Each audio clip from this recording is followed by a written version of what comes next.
बिस्मिल्लाहिर्रहमानिर्रहीम। अस्सलाम वालेकुम नाज़रीन, आज चार मौज़ूआत हैं। एक तो बढ़ती हुई महंगाई पर शहबाज शरीफ का जो एक मज़ाहिया किस्म का तबसरा आया है, उस पर अवाम में नाराज़गी बढ़ रही है और राय आमा के सर्वे बता रहे हैं कि हुकूमत के ख़िलाफ़ अब फ़ज़ा तैयार हो रही है, जिसका हुकूमत को नोटिस लेना होगा।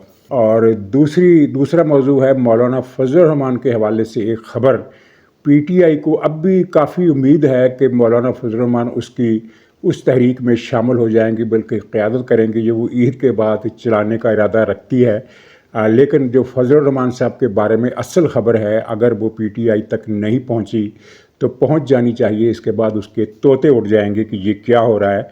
अगर ये कोई इतना बड़ा इंकशाफ हमारे लिए नहीं है, हमें कुछ चीज़ों का पहले भी पता था और एक वीडियो में मैंने इसका जिक्र किया भी था थोड़ा सा। अब इसकी कुछ मज़ीद डेवलपमेंट है।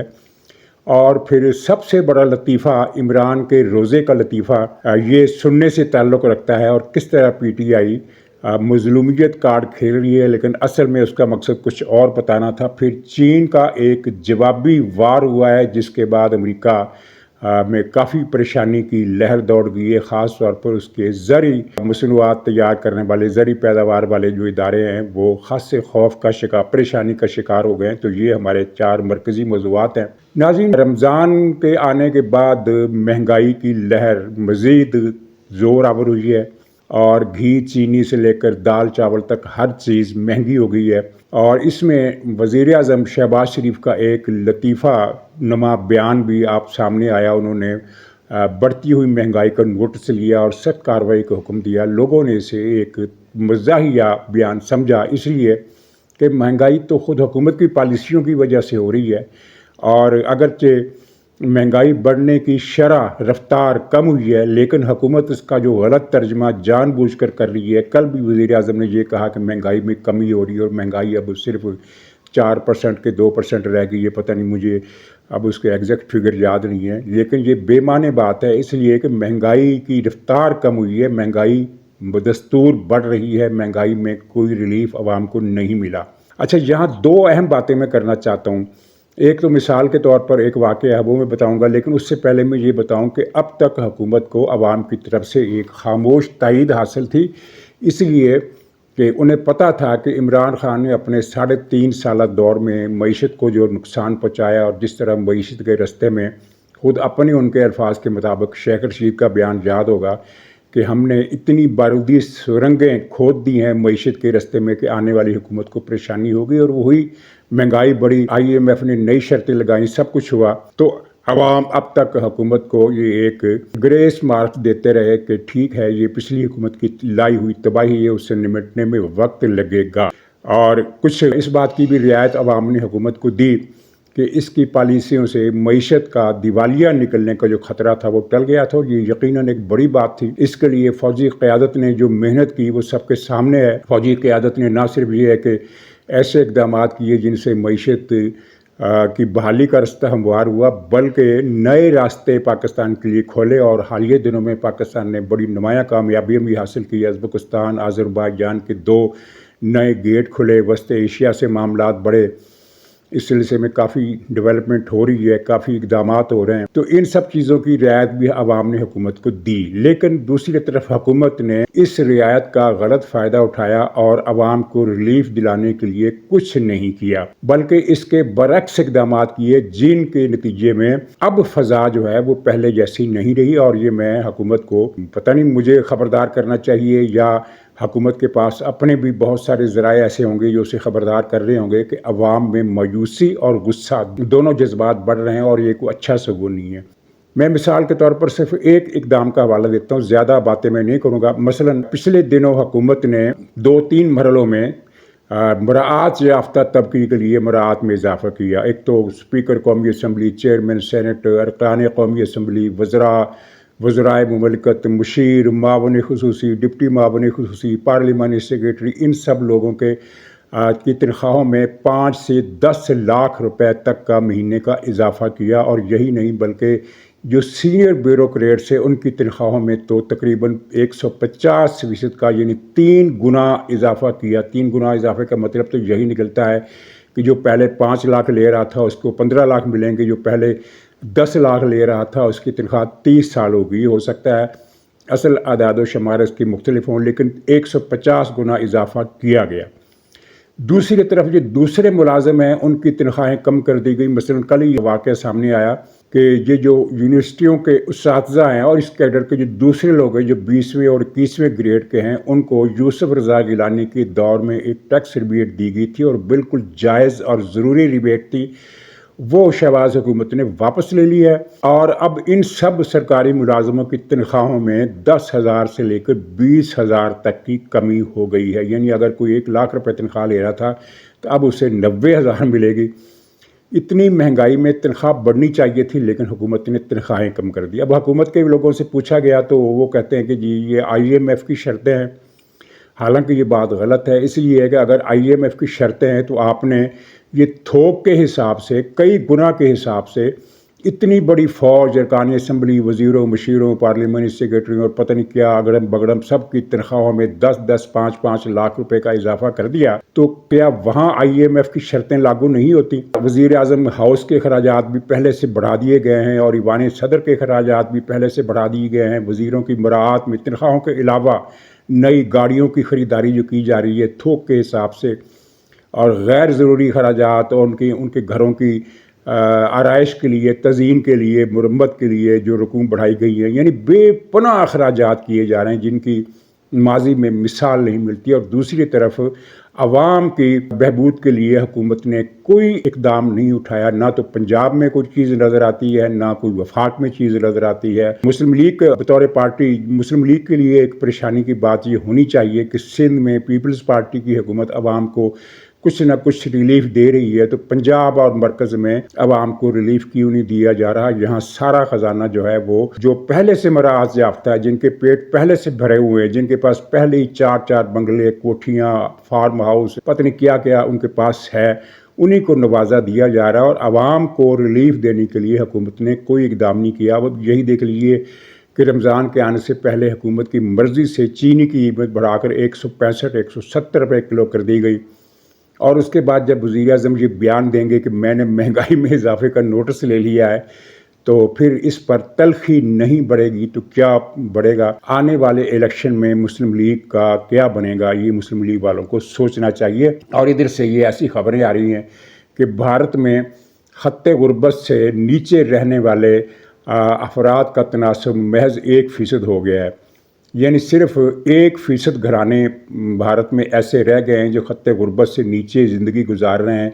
बाकी सब आबादी जो है वो निस्बतन आसूदा, मज़ीद आसूदा के मरहलों में है, उनकी कैटेगरीज़ में है।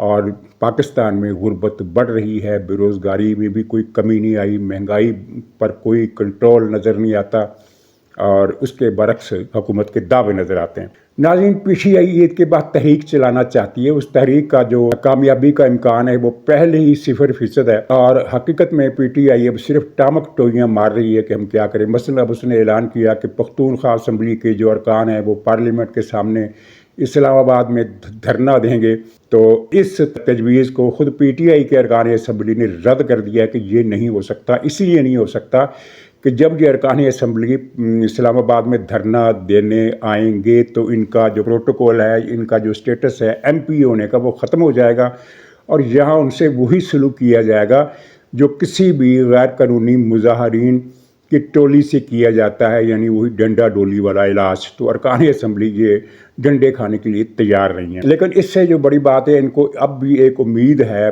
फजलुर रहमान से कि वो इनकी पार्टी इनकी तहरीक में शामिल होंगे, बल्कि उसकी क़यादत करेंगे और अपने लाखों वर्कर जो हैं वो पूरे मुल्क में सड़कों पर निकालेंगे। इमरान खान के लिए ऐसा मुमकिन नहीं है, ये मैंने पहले भी कहा था और दूसरे लोगों ने भी यही राय दी है। तमाम इत्तफाक राय है सियासी मुबस्सरीन के हलकों में कि ऐसा मुमकिन होता हुआ नज़र नहीं आता। लेकिन जो इससे भी बड़ी खबर है, जो PTI को मालूम हो चुकी होगी, मेरा ख्याल है इतने बेखबर तो वो नहीं हैं, कि ये जो परवेज़ खट्टक को वज़ीर बनाया गया वफाक में, ये सियासी तौर पर एक गलत फैसला भी हो सकता है, इसलिए कि इसकी वजह से पख्तूनख्वा सूबे में मुस्लिम लीग नून के अंदर जो नाराज़गी बढ़ी है, वैसे ही पख्तूनख्वा सूबे में मुस्लिम लीग का वजूद बहुत मुख्तसर है, तो इसके नतीजे में वो मज़ीद मुख्तसर भी हो सकता है। लेकिन इससे क़त्ए नज़र عمران خان سے جو متعلق معاملہ ہے، پی ٹی آئی سے متعلق جو معاملہ ہے، وہ اس میں جو خبریت ہے وہ یہ ہے کہ خٹک کو لایا کیوں گیا ہے اور اسے لایا کون ہے۔ تو پہلے میں آپ کو یہ بتا دوں کہ لایا کون ہے۔ اسے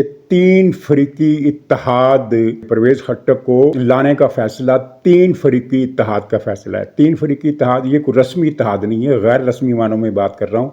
اس میں ایک فریق ریاست ہے، دوسرا فریق حکومت ہے، اور تیسرا فریق مولانا فضل الرحمان ہے۔ یعنی تینوں مل کر، اب جے یو آئی والے تردید کرنا چاہیں تو کر سکتے ہیں، لیکن یہ ایک دن یہ تردید جو ہے یہ بے معنی ہو جائے گی جب سب کو پتہ چلے گا کہ ہوا کیا تھا۔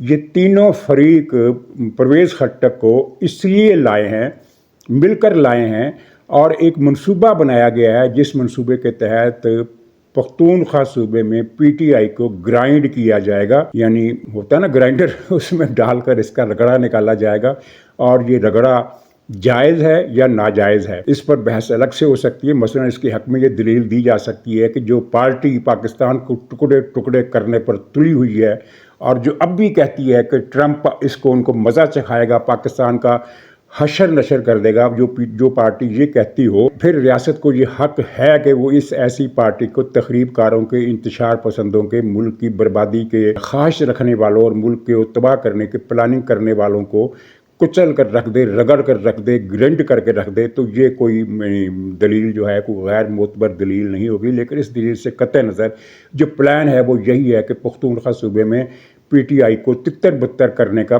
پلان ہے، اور اگر وہاں وزیر اعلیٰ اس صورتحال میں تبدیل ہو جائے، کسی اور پارٹی کا آ جائے، یا ایسا آ جائے جس کا تعلق تو بظاہر تو اس کا تعلق پی ٹی آئی سے ہی ہو، لیکن وہ ویسا ہی تعلق ہو جیسا کسی زمانے میں جام صادق سندھ کے وزیر اعلیٰ بنے تھے اور اس نے پیپلز پارٹی کا حشر نشر کر دیا تھا۔ تو جام صادق کن کا آدمی تھا؟ یہ پیپلز پارٹی کا آدمی تھا، پیپلز پارٹی سے ہی نکلا تھا، اور پیپلز پارٹی کو آخری لمحے میں چھوڑ کر یہ سندھ کا وزیر اعلیٰ بنا تھا۔ تو اس طرح کی صورتحال پختونخوا صوبے میں دیکھنے کو آ سکتی نہیں ہے، بلکہ دیکھنے میں آئے گی، اور اس میں مولانا فضل الرحمان اہم فریق ہیں۔ تو اس خبر کے بعد پی ٹی آئی والوں کی آنکھیں اگر کھلی نہیں ہیں تو کھل جائیں گی، اور ان کے جو طوطے ہیں وہ اڑ جائیں گے، اور امید ہے عید کے بعد تحریک چلانے کی، اس کا کیا حشر ہوگا یہ آپ دیکھ سکتے ہیں۔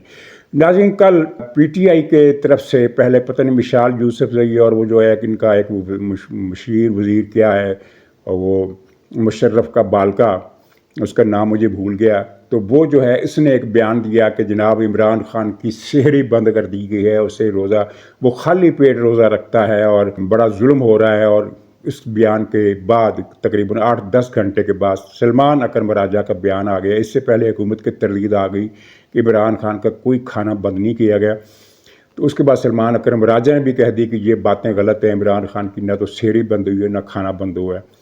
حقیقت میں عمران خان رمضان کے تینوں روزے اس نے 3 وقت ڈٹ کر کھایا ہے، بریک فاسٹ بھی کیا ہے، لنچ بھی کیا ہے، ڈنر بھی کیا ہے۔ اس ڈس انفارمیشن کا مقصد کیا تھا؟ پی ٹی آئی ہر روز عمران خان کی مظلومیت کا کارڈ کھیلتی ہے، اس کا یہ بند کر دیا، اس کا وہ بند کر دیا، یہ ظلم ہو گیا، وہ ظلم ہو گیا، لیکن حقیقت میں اس ڈس انفارمیشن کا مقصد قوم کو بالواسطہ طریقے سے یہ بتانا تھا کہ عمران خان روزے رکھ رہا ہے۔ اس سے بڑا لطیفہ یہ بات سن کر تو عمران خان کی بھی ہنسی نکل گئی ہوگی۔ عمران خان نے پوری اپنی 72-73 سال کی زندگی میں، چلیے پہلے 5-7-8 سال چھوڑ دیں تو باقی جو 64-65 سال کی زندگی بنتی ہے، اس نے اس پوری زندگی میں ایک روزہ بھی نہیں رکھا، تو اب یہ روزے رکھنے لگا ہے۔ یہ ایک بڑا لطیفہ ہے، ایک بڑی انہونی ہے، ایک بڑا یعنی ما فوق الفطرت واقعہ ہے۔ پچھلے سال بھی اس نے پورا رمضان تینوں وقت دن میں ڈٹ کر کھایا تھا، اب بھی ڈٹ کر کھا رہا ہے۔ کوئی اس کی سحری بند کی گئی ہے، نہ اس کا کھانا بند کیا گیا ہے، نہ اس کا کھانا کم کیا گیا ہے۔ ایک فیصلہ پچھلے دنوں آیا تھا اور شاید اس پر چند دن عمل بھی ہوا تھا، لیکن پھر وہ واپس لے لیا گیا۔ وہ یہ تھا کہ اس کا بکرے کٹے وغیرہ کا، مرغے وغیرہ کا جو گوشت ہے وہ بند کر دیا گیا تھا، جیل مینول کے مطابق اسے وہ روٹی دینے کی ہدایت کر دی گئی تھی، لیکن اس فیصلے پر چند دن سے زیادہ، 3-4 دن سے زیادہ عمل درآمد نہیں ہو سکا۔ اس کے بعد اس کی وہ سب چیز بحال ہو گئی ہے، مکھن، پنیر، انڈے، دہی، رائتا، خشک مغزیات، بادام، پستے، کاجو اور گوشت، مٹن، چکن، ہر چیز اس کی حسب سابق بحال ہو گئی ہے۔ اور یہ ڈٹ کر کھا رہا ہے، اس نے روزہ کبھی رکھا نہ یہ کبھی رکھے گا، اور خود پی ٹی اے والے ایمانداری سے جس کو وہ مانتے ہیں اس کی قسم کھائیں اور بتائیں کہ عمران خان نے زندگی میں کبھی ایک بھی روزہ رکھا تو یہ روزہ رکھنے کا لطیفہ تھا، لیکن یہ لطیفے کی شرلی چلی نہیں، کیونکہ خود سلمان اکرم راجہ نے جو عمران خان کا وکیل ہے اور پی ٹی آئی کا مرکزی لیڈر ہے، اس نے یہ بیان دے دیا کہ ان خبروں میں کوئی صداقت نہیں۔ اسی طرح مظلومیت کارڈ کے حوالے سے عمران خان کی بیماری کے بارے میں بڑی مبالغہ آمیز رپورٹیں بھی آئی ہیں کہ اس کی بہت سخت پریشان کن بیماری ہے، نئی قسم کی بیماری لاحق ہو گئی اور پتہ نہیں کیا ہوگا۔ ظاہر ہے یہ بھی سب جھوٹ ہے، حقیقت صرف اتنی ہے کہ ایک دن اس کو گھمائی آئی اور یہ چکرایا اور گرا، چند لمحوں کے لیے اٹھ کر کھڑا ہو گیا، اس کے بعد اس کے کانوں میں سیٹیاں بجتی ہیں، سرگوشی اور باتیں کرنے کی آوازیں آتی ہیں۔ تو یہ ناظرین کوئی پرسرار بیماری نہیں ہے، یہ بہت سارے لوگوں کو یہ بیماری اکثر ہو جاتی ہے، جب بھی ٹینشن یا ڈپریشن کا دورہ لوگوں کو پڑتا ہے، اور یہ پڑتا ہے بے شمار لوگوں کو پڑتا ہے۔ فی زمانہ مہنگائی نے ہر صاحب خانہ کو ٹینشن اور ڈپریشن کا مریض کیا ہوا ہے، اور وہ ظاہر ہے اس بیماری کا تذکرہ بھی نہیں کرتا، تذکرہ کر کے کیا کر لے گا؟ وہ ڈاکٹر کے پاس جائے گا، ڈاکٹر حکیم کہے گا کبھی کانوں میں بادام روغن ڈال لو، تیل ڈال لو، ٹھیک ہو جاؤ گی، اور یہ ہوتا ہے۔ تو عمران خان کو ڈپریشن کی بیماری ہے، ٹینشن کی بیماری ہے، جس کی وجہ سے اس کی گفتگو بھی بے ربط ہو گئی ہے، لیکن اس کا مطلب یہ نہیں ہے کہ اس کو کوئی خطرناک، نقصان دہ، تشویشناک بیماری جس سے اس کی جان کا خطرہ ہو، کوئی پیچیدہ بیماری نہیں، ایسا نہیں ہے۔ ڈپریشن، ٹینشن ختم ہو گئی تو اس کے کان ٹھیک ہو جائیں گے۔ ایک داڑھ میں انفیکشن ہے، اور اس دور میں کون سا آدمی جس کو بڑی عمر میں خاص طور پر، بلکہ آج کل تو دیکھا گیا کہ 50 سال کی عمر کے بعد لوگوں کے دانت ٹوٹنا شروع ہو جاتے ہیں، دانتوں کی انفیکشن، یہ مسئلے 40 سال کے بعد بھی لوگوں میں دیکھا گیا ہے۔ تو یہ تو یہاں تو ماشاءاللہ 73-74 سال کی عمر ہے، تو اس عمر میں اگر کسی دانت میں انفیکشن ہو گیا تو یہ ایسی کون سی بیماری ہے جس پر خبریں بنائی جائیں اور جس پر پروگرام کی جائیں کہ تشویش والا مسئلہ ہے، حکومت ظلم کر رہی ہے؟ ابھی قیدیوں میں جو قیدی نہیں ہوتے یہ بیماریاں تو ان کو بھی ہوتی ہیں۔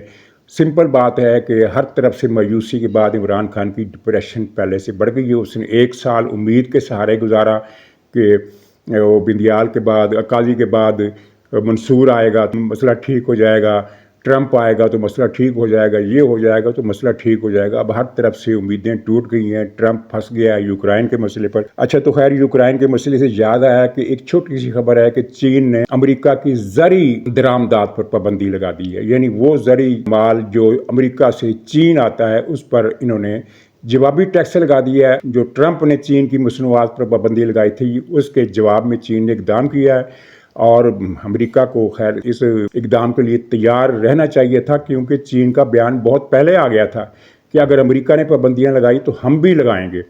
تو اب انہوں نے لگا دی، اور چین میں امریکہ کی زرعی برآمدات کا حجم اچھا خاصا ہے، اور اس کی ہیٹ امریکہ نے فیل کی ہے۔ امریکہ کے زرعی شعبے سے تعلق رکھنے والے جتنے بھی ادارے ہیں وہ سب تشویش میں ہیں، کیونکہ ان کی آمدنی میں ایک دم کمی واقع ہو جائے گی، ایک دم فوری کمی۔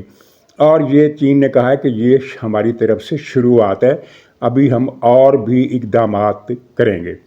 تو ناظرین، یہ تھا آج کا ولاگ، انشاءاللہ اگلے ولاگ میں پھر ملاقات ہوگی، تب تک کے لیے خدا حافظ۔